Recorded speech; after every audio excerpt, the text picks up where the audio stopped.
Bienvenue les amis pour votre tirage pour ce mois de juillet 2022. Si ces messages résonnent avec vous, likez, commentez et partagez ma vidéo. Sinon, je vous invite à regarder votre signe lunaire et ascendant. Également, gardez à l'esprit que les énergies peuvent être inversées entre vous et la personne à laquelle vous pensez. Utilisez votre propre intuition pour déterminer qui est qui dans les situations évoquées. À la fin de ce tirage, vous pourrez poser votre question sentimentale à laquelle je répondrai en tirant pour vous une carte de l'oracle des amoureux ici. Donc restez bien avec moi jusqu'au bout, surtout. Et puis pour réserver votre voyance par téléphone avec moi, cliquez tout simplement sur le premier lien sous la vidéo. Moi je vous dis à tout de suite pour votre guidance mensuelle. L'énergie pour vous ce mois-ci est la porte vers l'amour qui nous parle de nouveaux commencements en amour. Que vous souhaitiez une nouvelle relation ou simplement plus d'amour dans votre relation actuelle, cette porte avec un cœur s'ouvre sur un nouveau commencement. Vous pourriez connaître un nouvel amour et vous sentir uni avec la personne par un puissant lien. Cet amour pourrait être attaché à une vie antérieure où il pourrait s'agir d'une nouvelle tendresse qui s'épanouit en une affection sincère. Cette relation existe déjà dans le potentiel énergétique, alors quand cette carte apparaît, assurez-vous de projeter le genre d'énergie que vous voulez recevoir des autres, c'est-à-dire une énergie d'amour pour vous-même. Soyez conscient que l'univers vous traite comme vous vous traitez, il est prêt à ouvrir cette porte, l'êtes-vous. Votre thème pour ce mois-ci est l'univers, donc c'est la carte du monde dans le tarot de Marseille, ce qui m'indique que vous allez récolter les fruits de vos efforts. On vous parle ici d'accomplissement, de triomphe, de paix, de libération et d'épanouissement. Ce que je ressens principalement ici pour vous, c'est cette énergie de libération, de fin d'un cycle douloureux de votre vie, comme si vous aviez finalement complété certaines leçons importantes et que vous alliez vous libérer de certaines souffrances pour commencer un tout nouveau livre de votre vie, bien plus heureux, épanoui et accompli. Vous avez acquis la sagesse tout au long de votre chemin, compris certaines choses fondamentales pour vous qui vous permettront de vous libérer d'un passé douloureux ou de sortir d'un cycle de difficultés que vous laisserez bel et bien derrière vous. La première carte que vous avez pour le passé, c'est ce très bel as de coupe ici. Il vous parle d'amour, de tendresse, d'empathie, d'ouverture d'esprit et de sensibilité. Avec cet alignement du valet d'épée et de la 2 de bâton ici, je vois pour certains une nouvelle rencontre ou l'émergence d'une nouvelle relation qui vous pousse à une certaine forme d'ouverture d'esprit, de réflexion ou à remettre en question certaines de vos certitudes ou de vos croyances les plus ancrées. Ce peut être une relation amicale ou amoureuse, particulièrement sur Internet. Toutefois, je vois pour certains une certaine frustration, une certaine hésitation avant de s'engager ou d'aller plus loin, que ce soit vous ou la personne à laquelle vous pensez. Il y a peut-être également cette notion de distance ou de décision à prendre quant à un déménagement. On me parle également de la nécessité de vous rapprocher de vos émotions, d'apprendre ou de réapprendre à exprimer votre sensibilité, votre part sensible. Je vois en tout cas beaucoup de tendresse ici.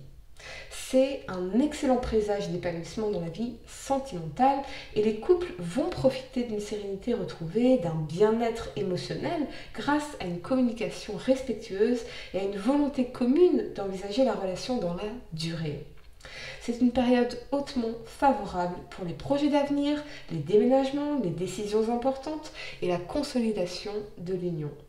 Pour les célibataires, je vois que vous avez accepté de prendre soin de vos blessures émotionnelles et on sent ici l'envie de faire de nouvelles rencontres et la confiance en soi retrouvée pour faire un nouveau départ en amour.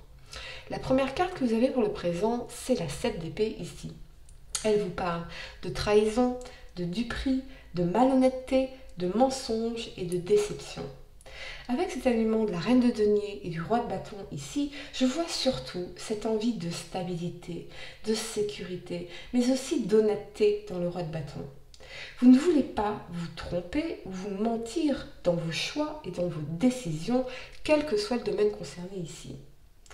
Ce que vous voulez, c'est faire des choix qui vous permettront d'évoluer en accord avec vous-même, découvrir de nouvelles choses et vous épanouir dans des environnements qui vous correspondent davantage. Sur le plan professionnel, vous pourriez être dans les doutes, dans cette énergie de sabotage de votre potentiel d'une façon ou d'une autre. On vous invite à la réflexion et à la prise de recul, car c'est cela qui vous permettra de trouver la solution, de comprendre vos frustrations et d'élaborer un plan d'action pérenne. Pourtant, je vois de très belles perspectives d'évolution, particulièrement sur le plan financier et matériel. Donc, revenez à votre vision et ne vous mentez pas quant à vos motivations.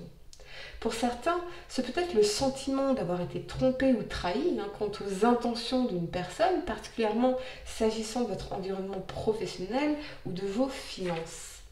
La première carte que vous avez pour le futur, c'est la lune ici. Elle vous parle d'intuition, de réceptivité, de psychisme, d'inconscient et de passé. Avec cet alignement de la justice et de la 10 d'épée ici, on vous rappelle le caractère éphémère de toute chose humaine. Rien n'est éternel, pas même les souffrances, pas même les difficultés. Cette prise de conscience vous permettra de prendre du recul sur les situations que vous traversez et de reprendre votre liberté intérieure, de vous rendre justice en vous libérant de tout ce qui ne vous sert plus, ce passé, ces souffrances, ces mensonges, ces trahisons peut-être. Ça peut être aussi la fin d'un divorce difficile, on y reviendra. Et surtout cet état d'anxiété. Vous prendrez la décision ferme de ne plus laisser tout cela vous empêcher d'avancer, de réussir ou d'être heureux.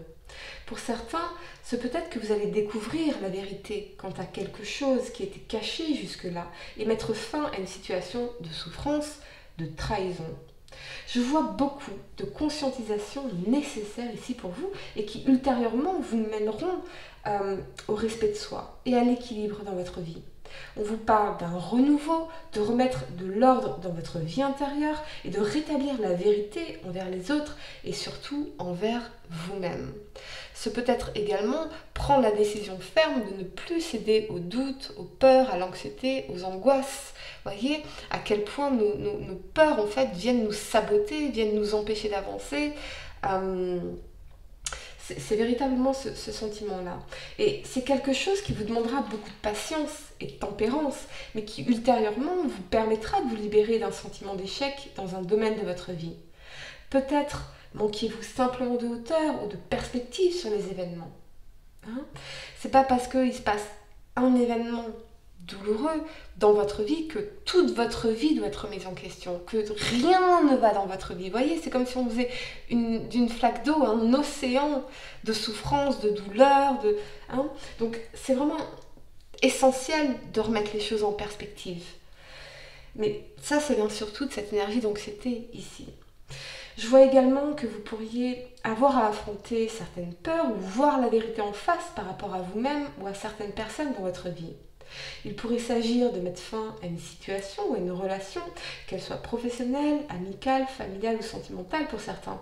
Peut-être une énergie du passé d'ailleurs, un sentiment d'échec du passé, des insécurités, des peurs qui vous empêchaient d'avancer, de faire confiance ou de vous faire confiance pleinement. Je vois ici l'opportunité d'une profonde guérison qui vous demandera de faire preuve de résilience et de ne pas craindre la vérité. Je vois pour certains la fin, oui, d'un divorce difficile, pénible, ou ça peut être une fin de contrat, une situation, et du coup, vous êtes dans ce manque de clarté. Ici, vous êtes dans la confusion, les peurs, les doutes, l'angoisse, peut-être. Mais l'inconnu n'a pas à être dangereux. L'inconnu, c'est juste un nouveau livre à écrire, avec vos propres rêves, vos propres choix et vos propres décisions qui vont créer votre avenir. C'est peut-être cette responsabilité-là qui est effrayante, se dire que tout ne dépend que de soi et qu'en toute chose, on se retrouve toujours face à soi-même, face à nos doutes, à nos peurs, à nos ombres. Mais vous ne pouvez plus fuir tout cela. Il faut affronter ces vérités pour mettre fin à ces difficultés dans la 10 d'épée, quel que soit vraiment le domaine concerné. On a une très forte énergie d'introspection, donc ça marquera la fin d'une situation qui ne vous convenait plus ou qui vous rendait malheureux. C'est un réalignement nécessaire dans la vérité, la justice et la justesse qui précède un renouveau libérateur en profondeur. Ne craignez pas ce qui doit se terminer ici. Ne craignez pas de vous rendre justice ou de défendre vos intérêts et votre équilibre en laissant une situation ou des personnes derrière vous. La qualité de votre vie dépend de la qualité de vos décisions et de votre environnement. Et c'est vous qui en détenez la clé. Ne craignez pas la peur, car vous allez vers une forme d'expansion dans votre vie. Permettez-vous de vous sentir en confiance dans cet inconnu, dans cette expérience, dans cette opportunité et dans cette expansion en dehors de votre zone de confort. Ce n'est pas parce que les choses nous sont familières qu'elles sont bonnes pour nous. Et je vous laisse méditer là-dessus. Allez, amis Bélier, je vais vous laisser quelques secondes pour réfléchir à votre question sentimentale. Essayez de poser une question spécifique, les amis, pas quelque chose en oui ou non. Et puis, on va voir quelle est la réponse à votre question sentimentale, amis Bélier, signe solaire, lunaire, ascendant, pour ce mois de juillet 2022. Allez, amis Bélier, la réponse à votre question sentimentale, on y va. Union sacrée, honore et chéris ta relation, car elle est véritablement sacrée. Voilà les amis, j'espère que cette guidance vous a aidé. Mettez un like à ma vidéo, commentez, partagez, abonnez-vous si vous êtes nouveau. Et pour réserver votre voyance avec moi, cliquez tout simplement sur le lien sous la vidéo. Moi je vous dis à très bientôt pour de nouveaux tirages. Namasté.